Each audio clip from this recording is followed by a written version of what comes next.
Hey guys, Chris Guyatt here, and in this video I'm going to tell you a short story about an electrician who I was speaking with the other day, who's been doing some small smart home projects amongst his other standard electrical work for the last couple of years, but he's been struggling to grow that side of his business. And what we discovered from this conversation was that he's been operating for all this time, operating from a place of self-limiting beliefs, self-doubt and fear that weren't necessarily true and were preventing him from charging what he should be charging, and as a result stopping him from growing his business. So I just wanted to share that story with you and my thoughts around the conversation. So hopefully if you're an electrician or someone who's getting into the smart home industry, you're going to get started off the right foot and operate from a more accurate perspective. And if you don't know me, I've worked as an electromechanical engineer for over 20 years, and I've gone from employee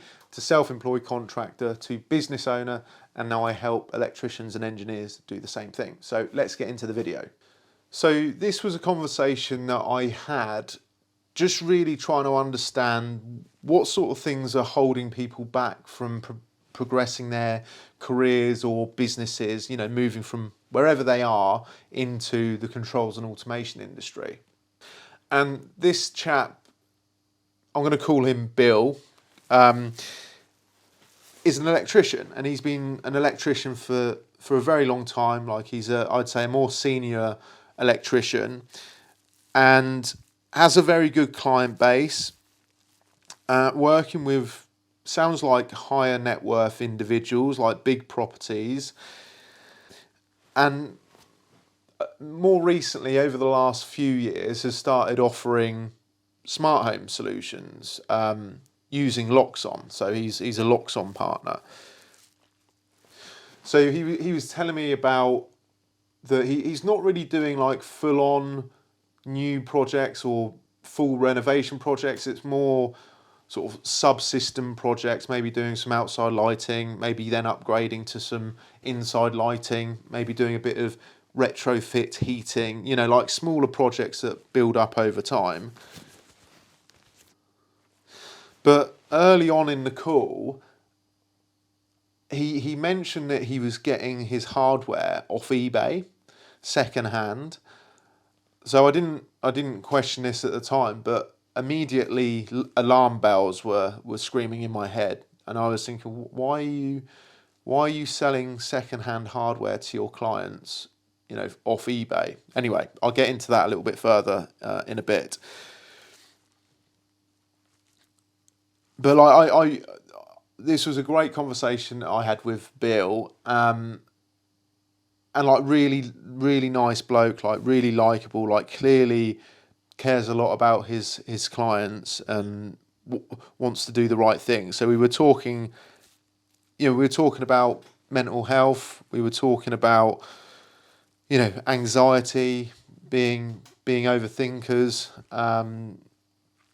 you know, having self-doubt, having self-limiting beliefs, having fear around things, like especially when you're doing something for the first time and you're new to something, like it's entirely natural to have these fears and these doubts, because I've certainly felt them before. So I could totally relate to a lot of the things that he was saying. But anyway, the call continued. It was about a 20-minute conversation that we had. And it was really interesting, like listening to Bill and sort of understanding him and his business, where he's at with things.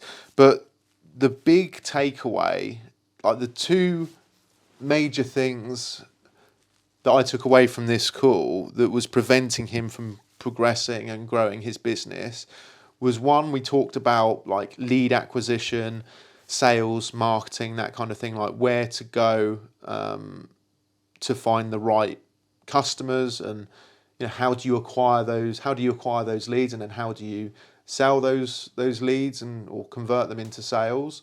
So that was one big thing. But like the other thing was this perspective that he had, operating from a place of fear and self-doubt, and from his perspective. Like he was treating customers how he thinks all customers think the same way as him, which was preventing him from charging what he should have done, which I'm going to get into now. So as I mentioned, he was buying second-hand hardware off eBay. So like he said to me, you know, I get like mini servers second-hand off eBay because they're cheaper. Now the thing with Loxone is, and it pisses a lot of people off in the industry, Loxone display their prices on their website for everyone to see, and partners don't get that good a trade discount with them. So if you sell something, you sell like a piece of hardware bought from Loxone, at least when you're a silver partner, like the margins aren't that great. And there's been a lot of discussions around this from my time in the industry. But anyway, they're not going to change. It is what it is. So Bill was saying that he can get it cheaper off eBay, but still sell it at the list price that's displayed on their website. So I was like, okay. And he was saying that way he can get a better margin. So he can sell it at, sell a mini server for 600 quid. Say that he buys it for 300 quid, and then he can actually make, you know, like a 50% margin off it, which is more typical in the industry. That's a little bit high, but it's more typical. You know, rather than buying a brand new one for 600 quid and then getting a epoxy margin that Loxone offer to silver partners. So he was able to make more off the hardware. But where Bill was going wrong was he was kind of thinking that, you know, because this is what he said, like, oh, selling a mini server for 600 quid, like, they're going to think, what am I getting for my money? And he was saying that making money on this second-hand gear is more easy. And then he went on to say, because like because the client would Google, you know, these prices, because that's something that I do. You know, I like to do my due diligence and do my research. So like already you can kind of see that he's basing all of this and how he operates from his perspective and how he goes about the world. So it's kind of showing that the Bill is scared to charge, well, even more than the list price. So for example, I would depending on the project, but I would typically add on the additional margin that I want to make off hardware, knowing full well that anyone can Google this product and find out the price. But Bill's afraid that if he does that and the client goes and Googles it like he would do, then we'll come back to him and be like, you know, why is it priced at this? Why are you charging me at this when I can see it on the website for this? So that's what he's scared will happen. And this, we could go in lots of different angles with this, because you could say, well, you don't itemize things on your proposal. Like in this industry, you're selling a service and a solution. You know, you're not selling, and this is the problem that I see electricians have, is they split it parts and labour. Whereas it's more of a complete package. You're selling a solution. So that's one way you can kind of get away from this. But even so, there's another couple of ways you can go down this. Like firstly, like he as I mentioned at the start of the video, his clients are kind of, like he mentioned, a higher net worth individuals, larger properties, and I'm going to say something generally speaking here that isn't going to be true, 100% of the time, but generally speaking, higher net worth individuals, they value their time more than money. In business, your time is more valuable.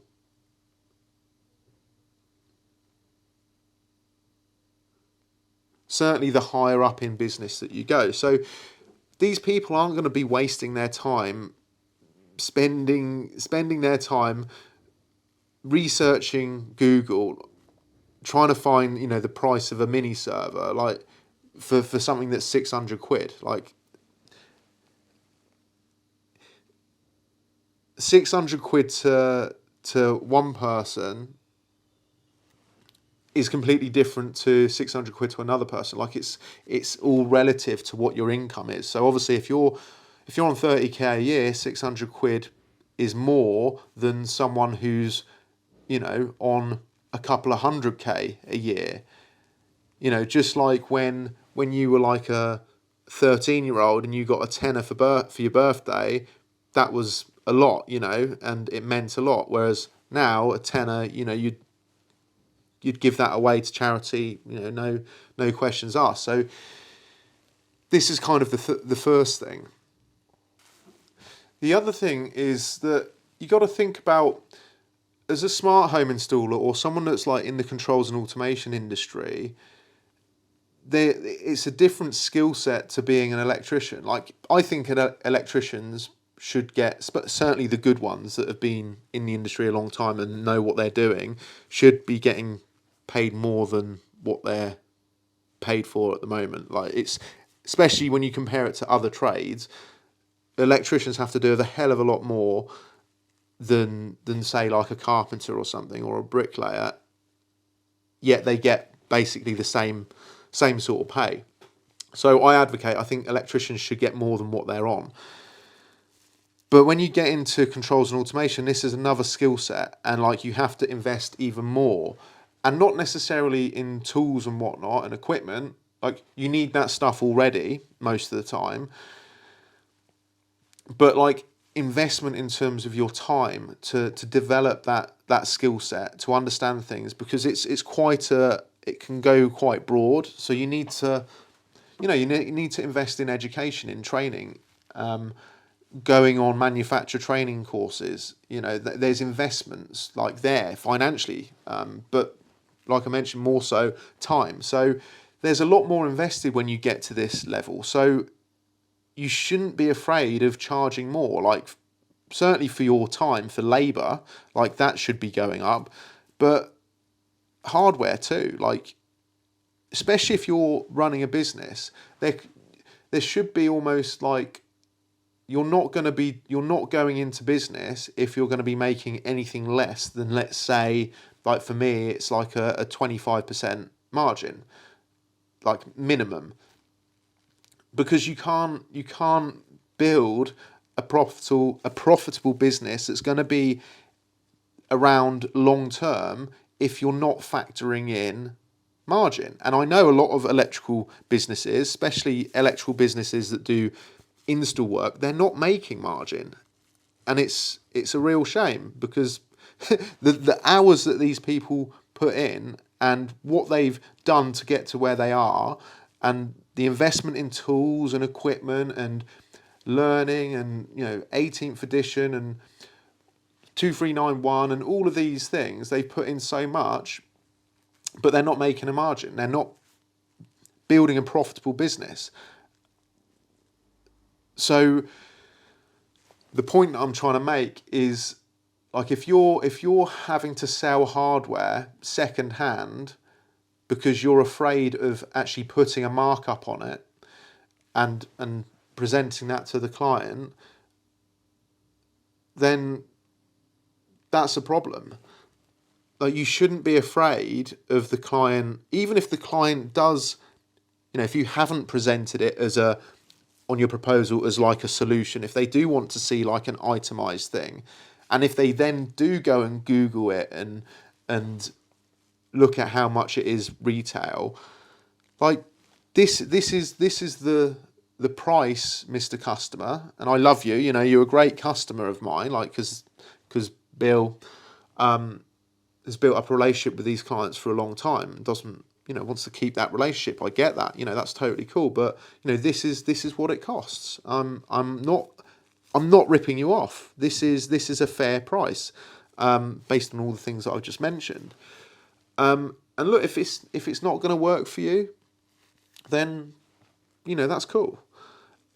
So that's kind of my take on this. And I get it. Like when you're new, like you want to win that first project, and maybe you do sacrifice some profit initially to get that experience.